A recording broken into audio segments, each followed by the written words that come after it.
Say sorry to my kid or exit our house, my sister declared after her teenager flung an iPhone 15 at my face. I desired the freshest model, not this inferior one, she shouted. My parents simply grinned. I didn't dispute. I drew my funds, reclaimed the Tesla, and declared, from now, you stand alone. Can you imagine being told to apologize for something you didn't even do, or be threatened with being kicked out of your own family's home? Because that's what happened to me. All because my 14-year-old niece decided a brand new iPhone wasn't good enough and threw it right at my face. Look, my name's Mark. I'm 32, and yeah, I'm kinda the steady one.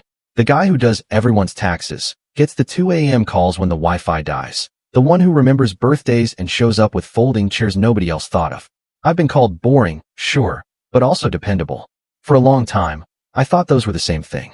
I live just 10 minutes from my parents, where my sister, Tasha, has been temporarily staying for about 3 years now, with her 14-year-old daughter, Kayla. My parents always say, we all pitch in. But honestly, that always felt like code for my bank account pitching in. So, that Sunday, I went over to my parents' house, just dropping off some eggs and a new smoke detector. You know, routine dependable Mark stuff. I walked into total chaos, a full-blown family argument around the dining table. Kayla was glued to her phone, obviously pouting. Tasha saw me and let out this big sigh, like, oh, thank God, Mark's here.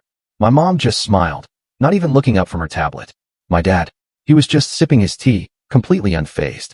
Then Kayla, my niece, shoves this brand new, purple iPhone 15, sticker still on, right at me. It's the wrong one, she whined, like I'd personally offended her. I wanted the latest model, not this cheap one. Cheap. I blinked. Kayla, that is the latest model. She shot back. It's not the Pro Max. Do you even listen? The whole room just paused, like they were waiting for their cue. Tasha crosses her arms, looking at me. So, you're the one who said you'd help set her up. You said you'd handle the tech stuff. Handle what? I saw the receipt. Not my card. Not my name. But somehow, it was my problem now. Then, just like that, Kayla shoves past me. The phone hits my chest, way harder than I expected. It bounces off my jacket, clatters to the floor. A fresh, jagged crack splinters across the screen protector. She glares at me. See? You broke it. I wanted the Pro Max. My voice, I swear, came out calmer than I felt. Kayla, you threw it at me. Tasha's chair screeches back. Apologize to my daughter. I just stared at her. She was a brick wall. Apologize, she repeated, her jaw tight. Or you're out of our home. My mom's eyes actually flicked up. She smirked, like this was peak reality TV. My dad just kept sipping his tea. Nobody asked if I was okay. Nobody asked why a 14-year-old just threw $1,000 phone at someone's face. I took a deep breath, my pulse thrumming in my jaw. Kayla, she just rolled her eyes and repeated, I wanted the latest model, not this cheap one. Louder this time. Like if she said it enough, it would just become true. And then came the silence. That specific kind of silence where they're waiting for me to just fold. To take the blame. Because I always do. But not this time. I didn't argue. I just picked up the cracked phone, set it gently on the table. Okay, I said. Noted. And for the very first time in that house, I didn't explain myself. I didn't fix anything. I didn't even stay for dinner. That phone incident, it wasn't the beginning of their entitlement. It was just the first time they made the quiet part loud. You see, this wasn't new. 2 years ago, my dad borrowed my credit card points for a cruise. Never paid the annual fee. I did. Mom's caption for their sunset cruise photos? Blessed. Family is everything. Right. Last year, Tasha lost her job again, which, coincidentally, was the 4th unfair firing in a row. I started helping with 3 months of rent. That quickly escalated to half their mortgage. Then it became me moving their car payment onto my account so they wouldn't lose the family car. A car I didn't even drive. Oh, and I invested in Tasha's beauty studio, which existed mostly on Instagram stories, never a real lease. It's not a loan, Mark, she'd coo. It's an investment. Like an open faucet, money just flowed. When I bought my Tesla, my dad was suddenly an expert on EV safety. All batteries, he'd say, then immediately ask for the keys. He loved the quiet acceleration, said it made him feel like a spy. Soon, it was his grocery getter, his gym ride, Kayla's school transport because your car's better in the rain. I kept telling myself, it's fine. It's family. It's just a car. Birthdays? Group chats with cake emojis. Actual emergencies? Private messages straight to me. Can you Zelle $300 for Kayla's cheer uniform? The other moms already paid. Light bill came out early. Can you spot us? I'm under so much stress, Mark. Do you want Kayla to be the only one without new shoes? There was never a spreadsheet. Never any totals. Just me, my phone, and whatever balance I had left. If I even hesitated, my mom would send a voice note, her voice dropping into that soft, heavy, manipulative register. Don't make your sister beg. You know how prideful she is. Prideful? Like not having to ask me was some kind of moral victory. My dad's line was simpler. Be a man. That one always worked. Not because I believed him, but because I was just tired. So incredibly tired. It wasn't all bad, not at first. Kayla and I used to have good moments. We'd watch nature documentaries. She'd climb right onto the couch with me. When she was 11, we even built a PC together. Matching RAM sticks, carefully lining up the pins, like we were building a museum exhibit. She'd call me Uncle Nerd and flash me this huge, genuine smile. She loved those LED lights. But then TikTok came along, and documentaries disappeared. Uncle Nerd turned into You're Boring. The boundary creep was slow, insidious, like fog rolling in. First, they were borrowing my Netflix. Then Apple Music. Then my iCloud family plan. I just paid for it, because honestly, it was easier than the argument I'd have to have if I said no. Sharing logins became the norm. My passwords became a family project.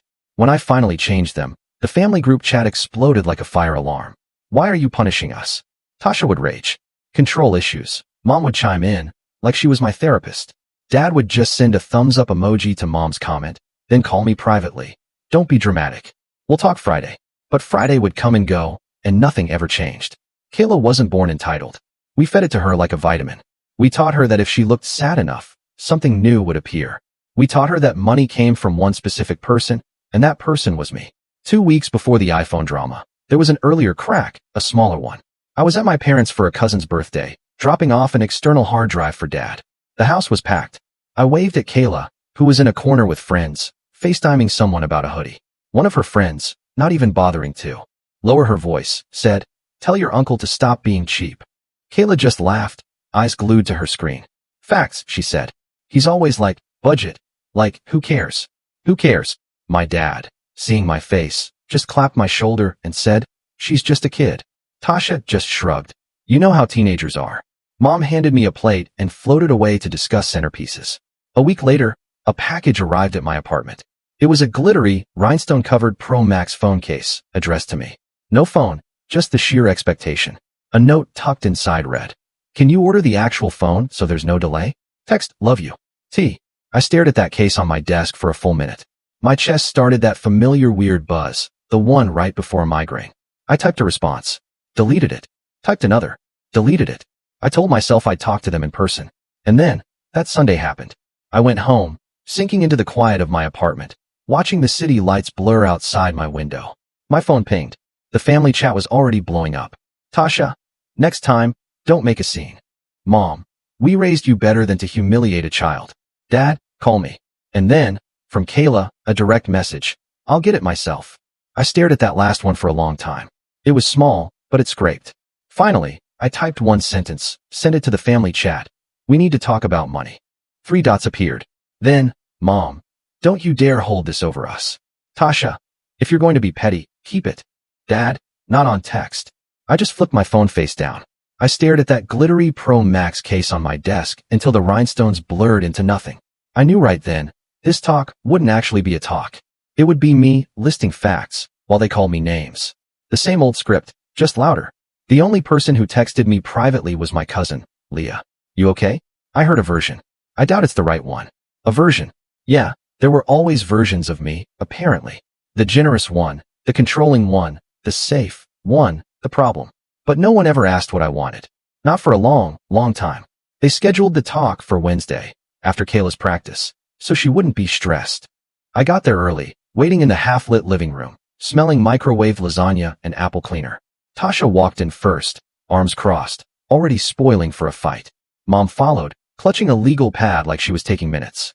Dad stayed standing, ready for his lecture. Kayla just breezed through, headphones on, rolled her eyes at me, and flopped onto the couch. Tasha didn't even sit. "So," she demanded, "are you going to apologize?" "No," I said. "Just, no." Silence. Mom clicked her pen. "You escalated a misunderstanding, Mark. You embarrassed a child." She threw a phone at my face. "Because you provoked her." Tasha snapped back. "You acted superior." Dad pointed a finger. "This is why we said not on text. You get emotional." I pulled a folder from my backpack, placed it on the coffee table. Printed statements, transfers, sales, a year of temporarily. My voice was steady, I swear.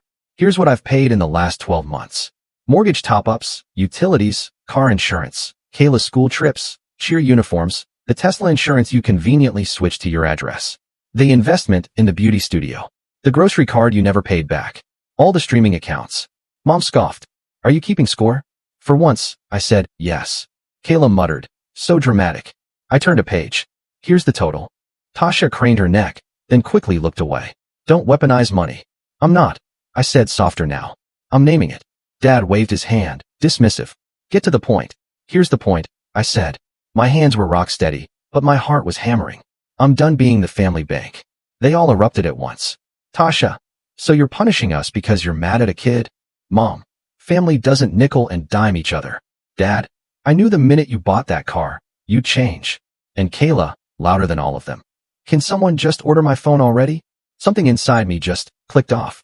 The noise moved to the edges of the room. I stood up. No. No to what? Tasha demanded. All of it, I said. No to the phone. No to the mortgage. No to the insurance. No to the investment. No to the Tesla. No to this version of me. The room went absolutely silent. Not because they understood, but because they were utterly shocked. I used that word correctly. Mom's mouth twisted. You're heartless. Dad nodded, like a judge condemning me. Ungrateful. Tasha stepped forward, her voice sharpening to a razor edge. You know what? If you're going to be like this, if you're going to disrespect my child in her own home, then get out. And don't come back until you apologize. I picked up my folder. Okay. Kayla just smirked at her screen. I walked to the doorway, then I turned back. My voice didn't rise. I didn't need it to. This isn't revenge, I told them. It's a boundary. And because you like things in writing, you'll get a list of what changes and when. Tasha rolled her eyes. So you're cutting us off. I'm ending the part where I disappear, I replied. So you can live without consequences. Mom's pen tapped on her pad. You'll regret this. Maybe, I said. But not tonight. Thursday morning, I sent the email. Simple. Bullet points. Effective immediately, I'm removing my payment methods from all shared accounts. Netflix, Hulu, Apple Family, iCloud, Spotify, Xbox Live. By Monday, insurance and car registration for the Tesla will return to my address and name.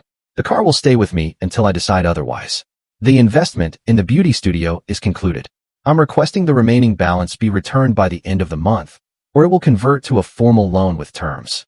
No new transfers, no Zells, no cash requests. Future help, if any, will require a budget and receipts.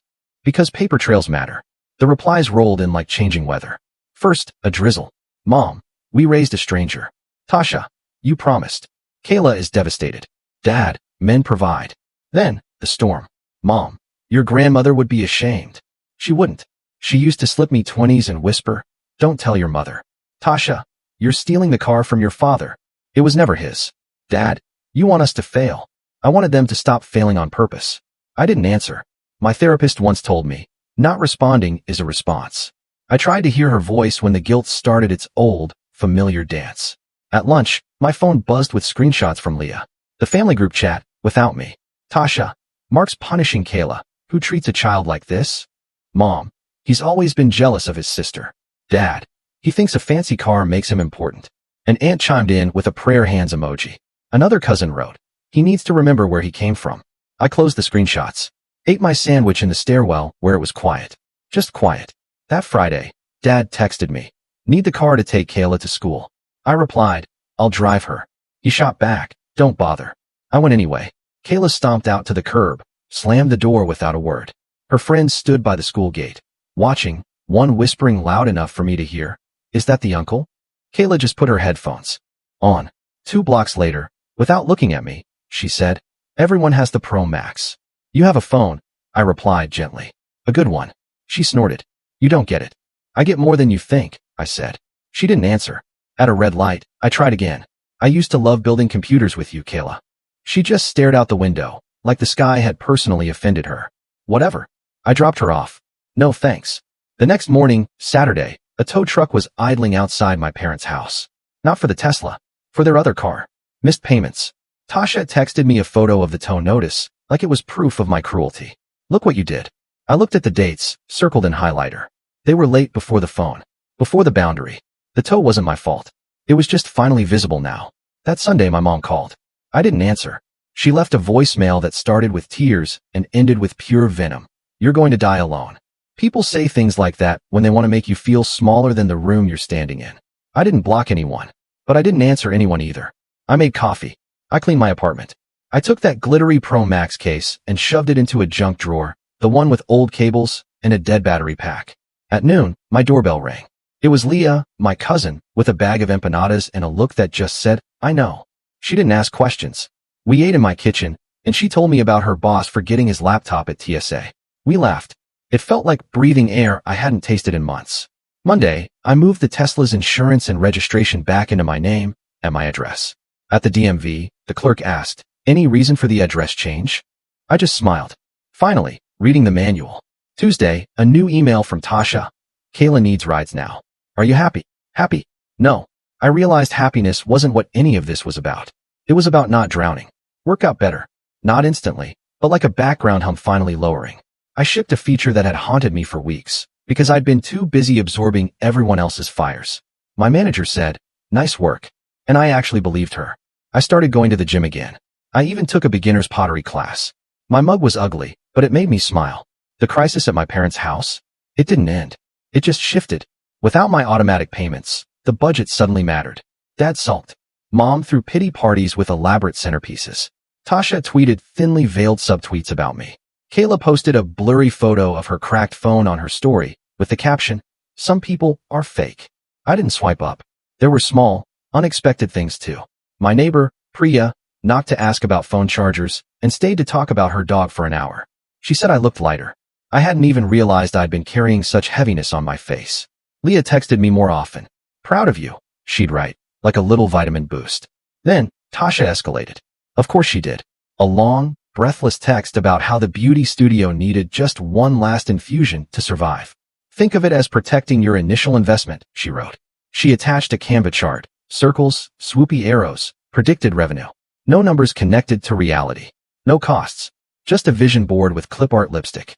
I replied with one word, no. She unloaded. You're evil. You're abandoning us. Kayla cried herself to sleep. I typed and erased 3 times. Then I wrote, if you want help, show me a budget.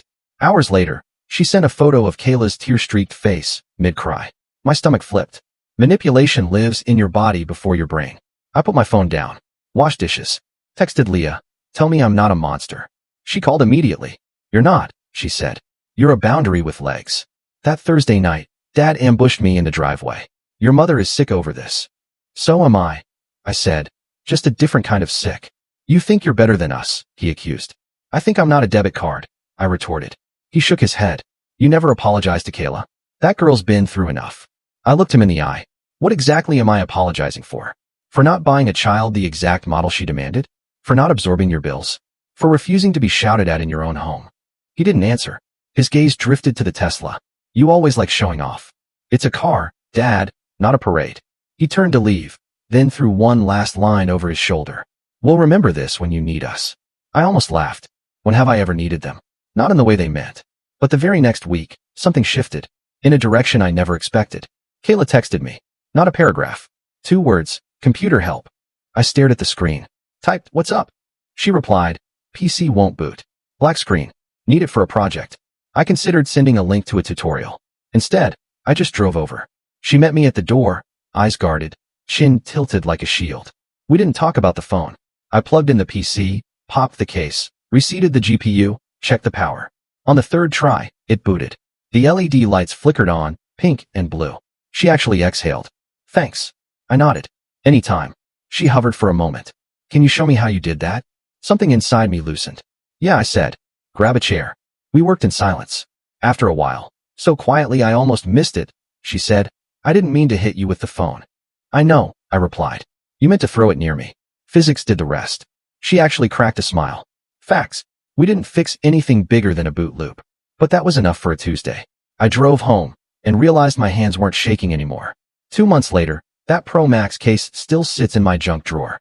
Every so often, I'd open it, look at the glitter, and remember how easily I used to trade my own peace for their approval.